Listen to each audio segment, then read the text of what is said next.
ফজরের পরে প্রতিদিন ফজরের পরে এই রাস্তা দিয়ে মাদ্রাসায় যাওয়া হয়। ফজরের পরে এভাবে স্কুটি হালকাভাবে চালিয়ে যেতে খুব ভালোই লাগে। এই রাস্তাটা সব দিক থেকে খুবই ভালো, কিন্তু একটা এই ড্রেনের কারণে একটা বিষয়ের কারণে খুবই খারাপ লাগে।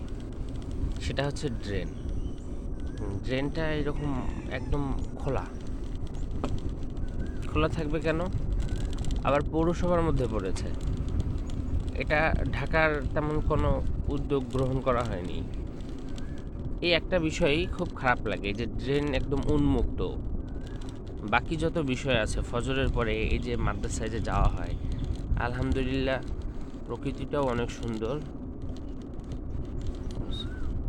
রাস্তার চতুর্পাশে সুন্দর সুন্দর গাছ, একদম গ্রামের একটা পরিবেশ।